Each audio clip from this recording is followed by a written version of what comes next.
Assalamualaikum warahmatullahi wabarakatuh. Siang ini Waalaikumsalam warahmatullahi wabarakatuh.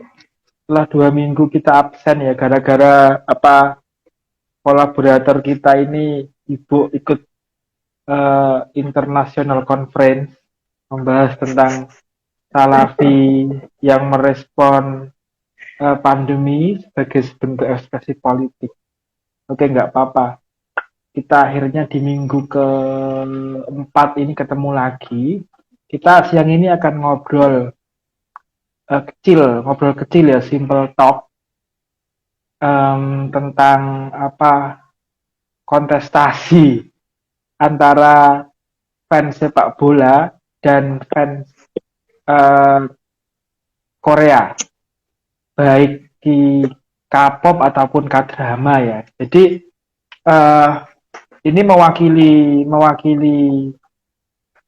di banyak bagian ini mewakili jenis yang fans bola itu representasi dari uh, fans laki-laki, sedangkan yang Korea itu representasi dari fans perempuan.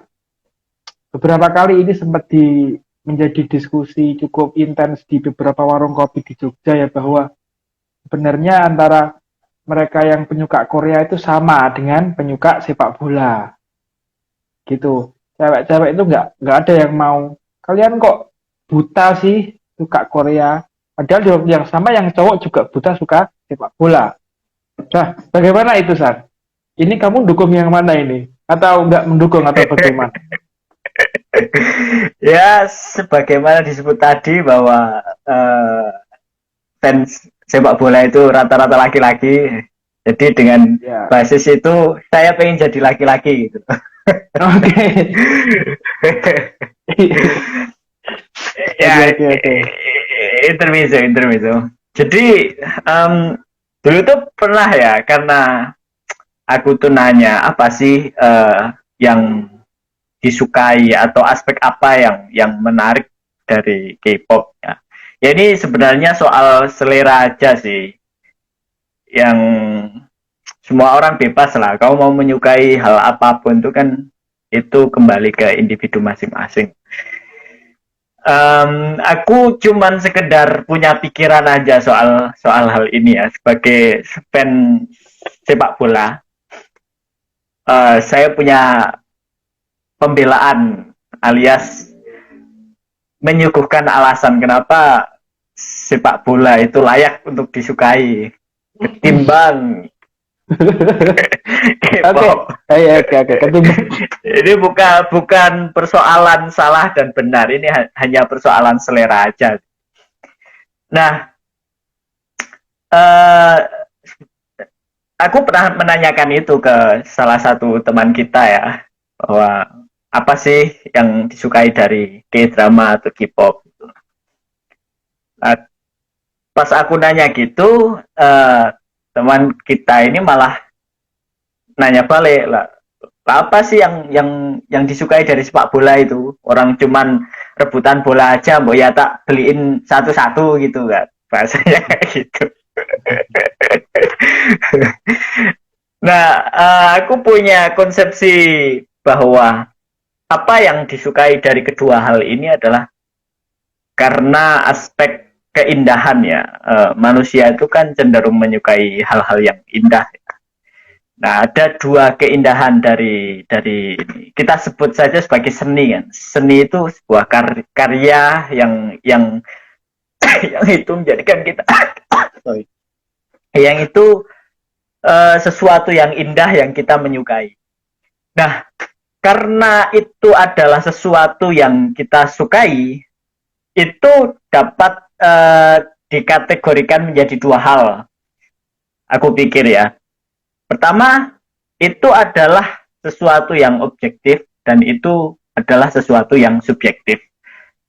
Maksudnya adalah bahwa ketika apa namanya, ya awalnya kan kita suka ini loh, subjektif masing-masing loh. Tapi bisa juga itu sebagai sesuatu yang objektif ketika banyak orang yang menyukainya. Jadi ada satu penilaian terhadap terhadap karya seni dalam K-pop misalnya, kita menilai, oh itu indah. Ketika orang menyukai K-pop ini nggak cuma satu orang, banyak orang menyukainya, berarti di situ ada nilai objektif dari sesuatu yang disuka, gitu. Bahwa cara mereka ngedance itu indah, penuh dengan apa namanya gerak-gerak yang menarik seperti itu, dan itu menjadikan orang tertarik. Nah, disinilah posisi objektivitas karya seni, nilai karya seni gitu. Jadi karya seni yang punya nilai yang objektif. Nah, ini bisa menjadi sesuatu yang subjektif ketika orang yang menyukai karya seni ini menyukai dalam banyak hal, dalam arti bahwa nggak cuman satu karya seni aja, tapi juga karya seni lain. Nah, karya seni yang ada di dalam K-pop dan juga sepak bola ini yang kemudian kupikir menjadikan apa namanya nilai dari sebuah seni itu menjadi subjektif. Jadi aku subjektif ke karya seni K-pop nih, dan yang satunya subjektif ke karya seni sepak bola. Jadi ketika orang mengatakan ya masing-masing lah orang-orang mau suka sepak bola atau mau suka seni, dari situ ada sisi objektif dan subjektifnya. Nah, masalahnya bukan soal bahwa kamu itu subjektif apa enggak. Pembelaanku di sini dari segi itu, ya itu terserah kamu ya, itu subjektivitas kamu. Tetapi aku membandingkannya dari sisi aspek kognitif, bahwa di dalam satu karya seni itu bukan hanya sekedar keindahan dalam hal kita melihatnya sebagai oh itu indah sekali, itu sangat menawan sekali, gerakannya bagus sekali. Tapi ada aspek kognitif. Yang aku maksud sebagai aspek kognitif itu dalam konteks sepak bola ya. Orang bermain bola itu bukan hanya sekedar dia apa namanya mencetak gol, terus apa namanya orangnya ganteng-ganteng atau good looking. It's not like that, gak cuman itu, ada sesuatu yang kompleks di situ.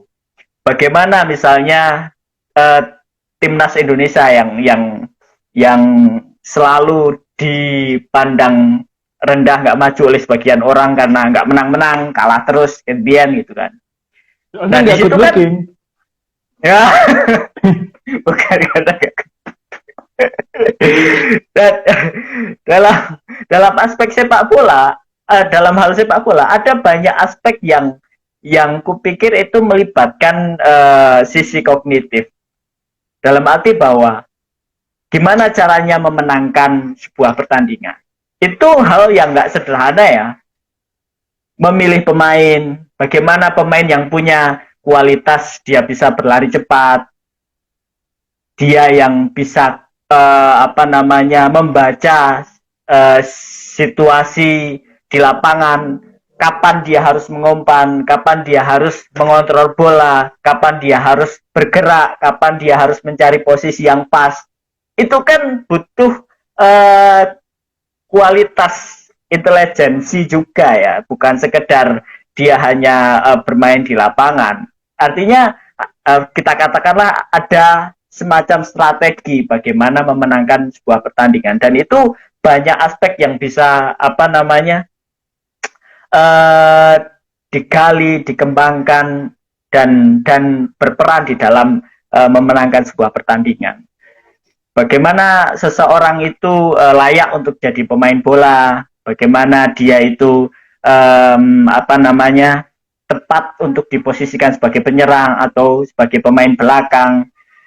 Misalnya jadi posisi Sintayong ya dalam kasus timnas Indonesia, dia harus memilih siapa ya ini yang cocok dijadikan pemain belakang. Dia yang punya karakter bertahan, dia yang punya apa visi yang bagus di dalam menghadang pemain lawan yang kecepatannya mungkin lebih, yang dribblingnya bagus. Itu kan satu pertimbangan yang rumit ya, bukan sederhana ya. Dan gimana posisi orang Indonesia yang postur tubuhnya rendah tapi bisa memenangkan pertandingan dengan lawan orang Eropa atau yang lainnya yang postur tubuhnya tinggi. Itu kan butuh butuh strategi yang kuat, butuh apa namanya? Banyak pertimbangan agar bisa memenangkan pertandingan. Nah, di sini yang kupikir kenapa buat aku sendiri ya menyukai sepak bola itu lebih worth ketimbang apa namanya, ya aku kan nggak tahu ya. Nggak tahu, mungkin lain kali bisa ngundang penyuka K-pop atau K-drama yang bisa memberikan perspektif lain dari sisi Ah, apa namanya, aspek kognitif ini. Oke, benar. Aku juga punya rencana untuk itu, San. Mungkin minggu depan atau 2 minggu lagi kita bisa ngundang perwakilan dari fans Korea ya. Kita bisa milih Ya, Fatima atau Alfi atau ya mungkin keduanya untuk ngomong. Jangan-jangan ya. di film-film Korea juga strategi itu menjadi kunci. Kan kan gitu. Aku untuk konteks K-drama aku masih masih apa ya, masih menyukai lah, sedikit No, menyukai lah. Tapi berarti untuk ini yang K-pop, oke. yang Ya, orang ya, ya. menyukai, ini aspek nyinjirku ya, orang menyukai hanya karena good looking itu, what's the problem man?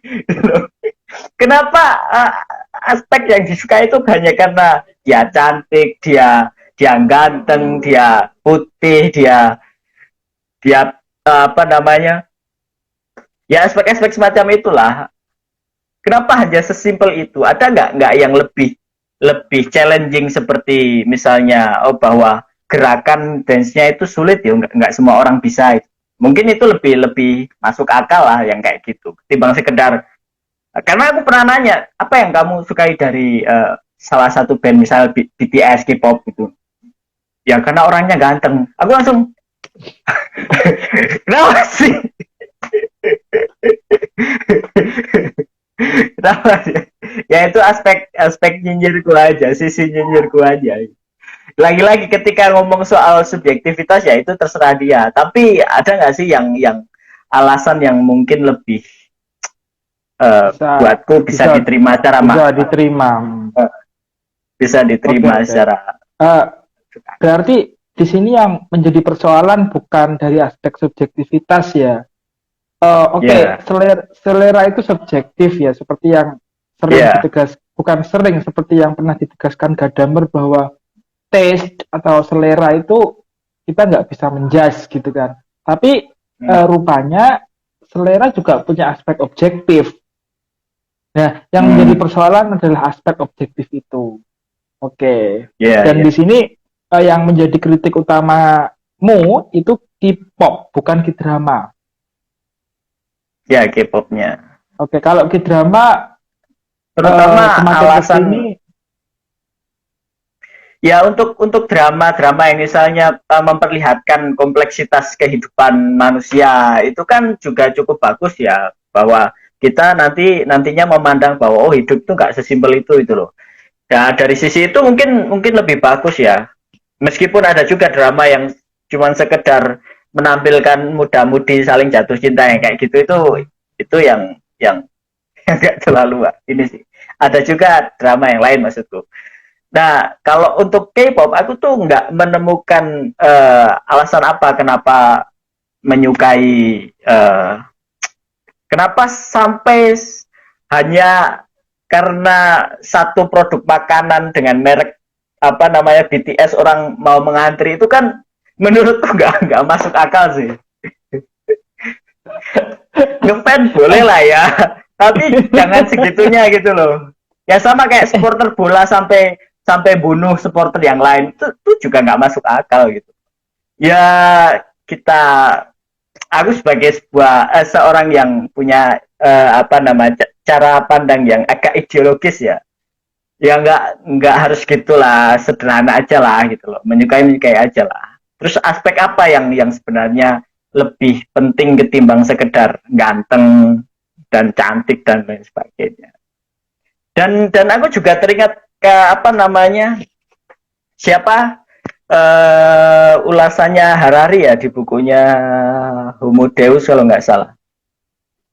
Eh, yang jadi pertanyaan bahwa kenapa orang menyukai tokoh dalam dalam satu grup band atau boy band atau girl band. Padahal sebuah pertunjukan itu nggak akan ada tanpa ada peran dari orang-orang di balik layar itu, misalnya yang bikin panggung, yang menciptakan apa namanya koreografinya, yang bikin lagunya, yang bikin musiknya. Apresiasi atau ngefansnya itu hanya pada satu sosok yang tampil di panggung, sedangkan yang di luar itu punya peran banyak itu loh. Itu kan satu yang aneh juga menurut cara pandang apa namanya Harari ini, bahwa ya semestinya yang dibalik itu juga diapresiasi loh, bahwa kita juga harus ngefans orang-orang di balik itu loh, bukan artisnya yang tampil di depan panggung aja yang kita fansnya. Ya sama kayak permainan bola, kita harus mendukung siapa di balik permainan itu. Kita ngefans sama pelatih ini nih, kita ngefans sama siapa manajernya dan lain sebagainya yang punya peran di situ. Oke. Berarti bisa nggak kita di sini membagi fans pada apapun itu menjadi dua, San? Ada fans yang tercerahkan gitu kan, fans yang punya pemahaman kayak tadi itu kan, the unliked fans gitu, dan fans yang disesalkan. Fans yang disesalkan itu ya fans yang terjebak pada apa yang muncul di panggung, yang dibaliknya diabaikan. Bisa nggak kita membagi fans jadi dua itu? Ya mungkin bisa lah. Oke. Itu termnya tadi ya, fans yang disesalkan dan fans yang apa tercerahkan, yang tercerahkan. Dia tercerahkan. Fans. Oke, terus ada aspek lain yang ingin kamu sampaikan? Ya gitu aja sih. Oke. Mungkin nunggu. Aku jadi teringat bahwa dalam satu aspek mungkin ini disayangkan ya, Stan ya. Tapi dari sisi ekonomi, bukankah memang yang diinginkan oleh perusahaan-perusahaan itu memang seperti ini? Oh ya. Ya itu soal lain sih ya, bukan soal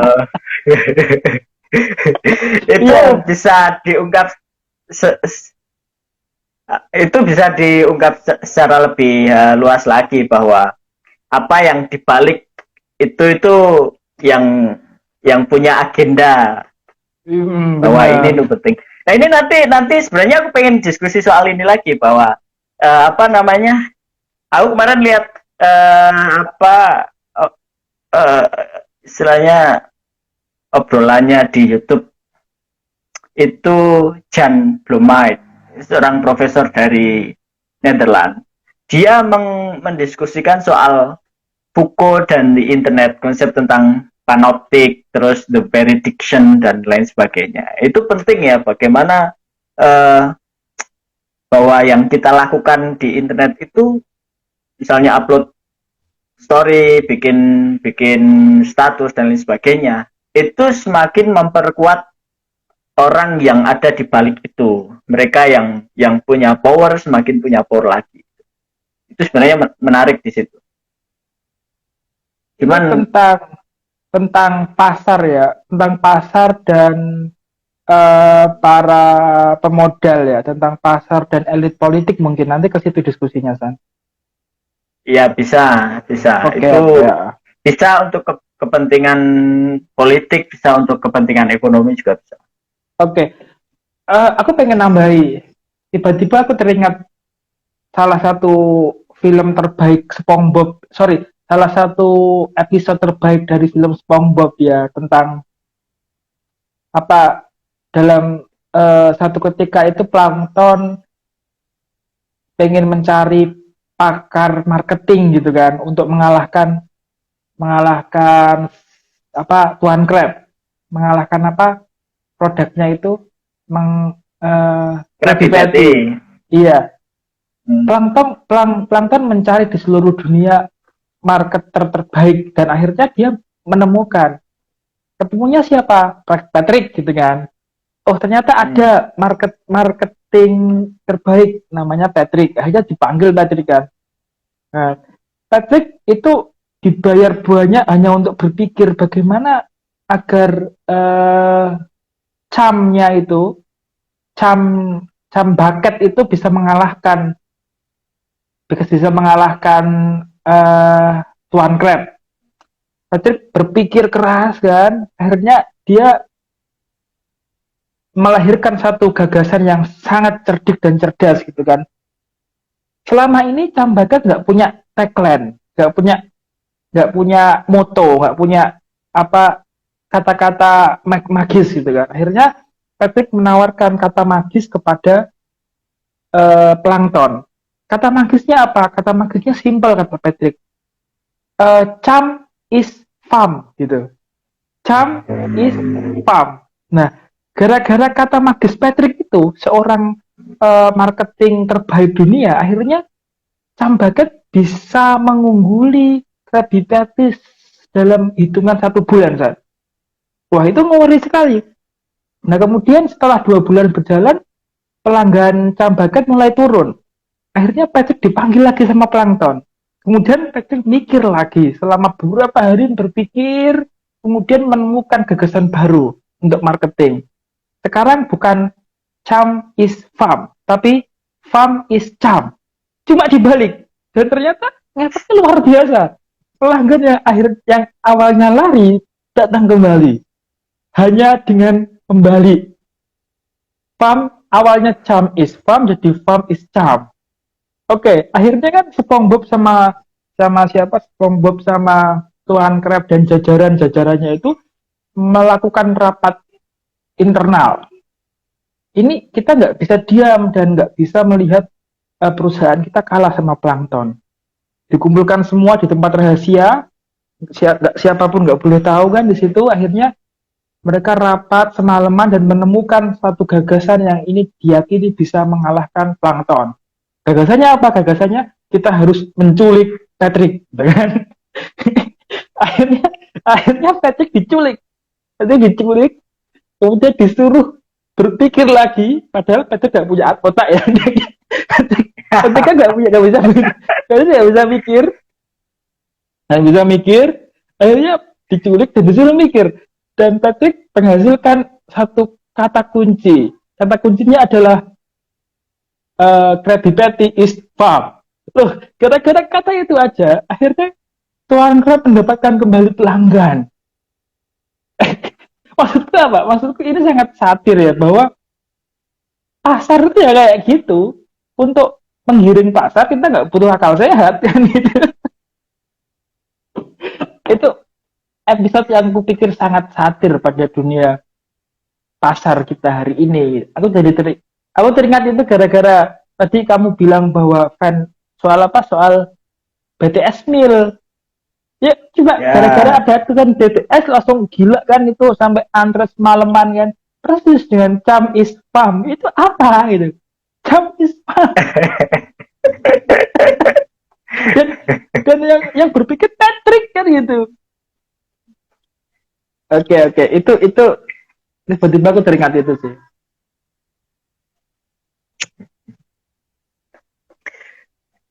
Ya itu nanti kita undang yang benar-benar army buat ngasih apa namanya perspektif lain soal itu ya. Oke, kita nanti undang army yang tercerahkan ya, atau army yang Oh ya. tersesatkan, Oke, jangan keras-keras. Nanti kita diserang army. Ini di media sosial. Oke, gitu aja kan ya. Kita udah 10 Ya. menit lebih nih. Padahal kan rencana kita cuma 10 menit. Oke, nggak apa-apa. Terima kasih. Kita bertemu minggu depan lagi. atau minggu depannya lagi, rencana minggu depan aku mau ngundang Pendi San yang di Belandongan itu untuk bicara tentang apa, untuk bicara tentang em, aku lupa, aku lupa. Oke, gitu aja ya. Terima kasih. Ya, Selamat siap, siap. beraktivitas kembali. Ya. Wassalamualaikum warahmatullahi wabarakatuh. Waalaikumsalam warahmatullahi wabarakatuh.